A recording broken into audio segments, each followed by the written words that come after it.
اعوذ باللہ السمیع العلیم الحفیظ العلیم بوجہ الکریم سلطان القدیم من الرجس الخبیث المخبث الشیطان اللعین۔ بسم اللہ الرحمن الرحیم۔ تمام نبیوں کے سردار حضرت محمد صلی اللہ علیہ وآلہ وسلم اور تمام مذہب کے سردار دین اسلام کے پیروکاروں، السلام علیکم۔ آپ پر برکتیں اور رحمتیں ہوں۔ سبحانک اللہم و بحمدک لا الہ الا انت استغفرک و اتوب الیک۔ اللہم صلی وسلم بارک علی سیدنا و مولانا محمد و آلہ و صحابہ بعدد قدر حسنہ و جمالہ۔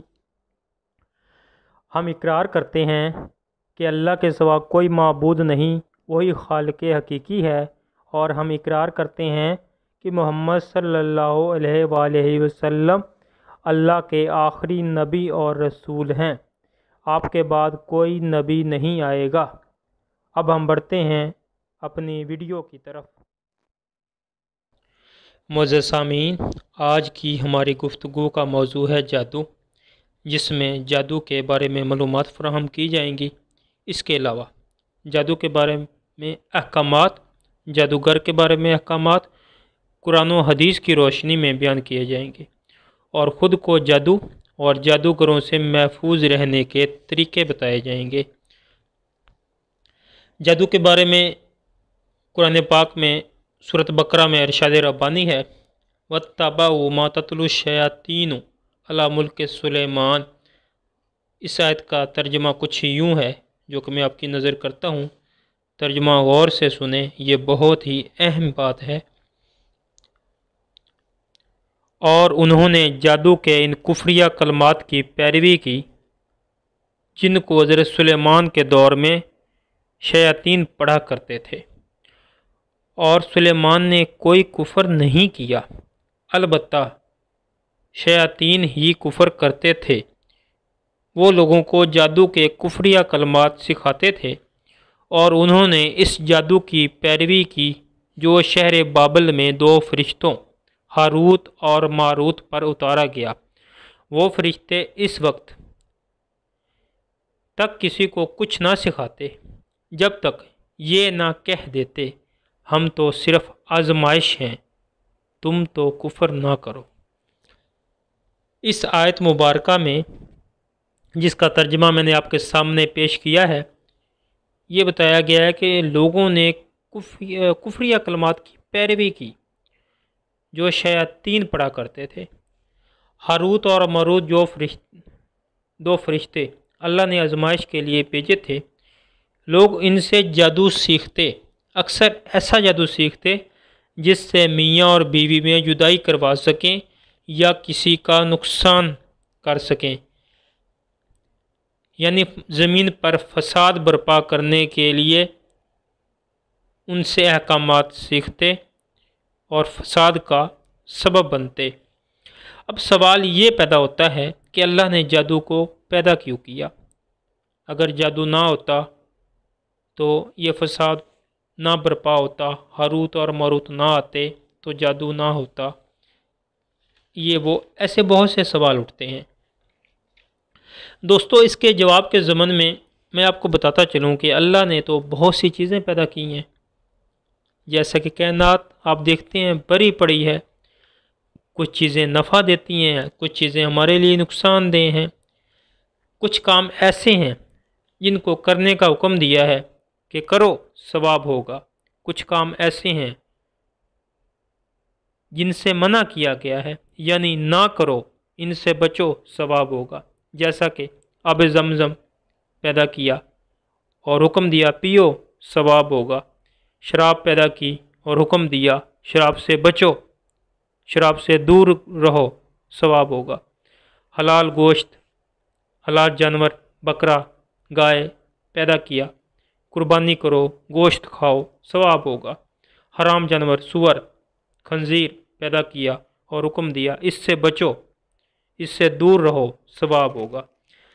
جس طرح رب نے سب چیزوں کو پیدا کیا اور حکم دیا کہ اس کو کرنے سے ثواب ہوگا اور اس کو کرنے سے گناہ ہوگا، یعنی مختصر یہ کہ دو پہلو ہمارے سامنے رکھ دیے، اور ہم کو اختیار ہے کہ ہم اللہ کا حکم مان کے اس کی خوشنودی حاصل کریں، یا پھر اللہ کے حکم عدولی کر کے اس کے غضب کو دعوت دیں۔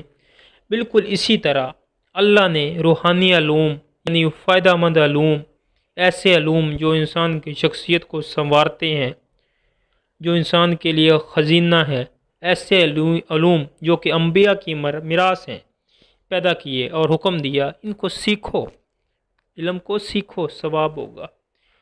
جادو کو پیدا کیا اور حکم دیا کہ نہ سیکھو، جادو سے بچو، جادو سے دور رہو، ثواب ہوگا۔ اگر ان سب چیزوں کا بغور جائزہ لیا جائے تو پتہ چلتا ہے کہ یہ سب چیزیں ہمارے امتحان کے لیے ہیں۔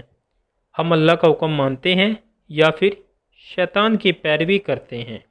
جو اللہ کے حکم کی پیروی کرتے ہیں ان کے لیے اعلیٰ درجے ہیں، جنت ہے، اور جو شیاطین کے ہم نوا ہیں ان کے حصے میں ذلت ہے، رسوائی ہے، اور ان کا ٹھکانہ جو ہے وہ جہنم ہے، جو کہ بہت ہی بری جگہ ہے۔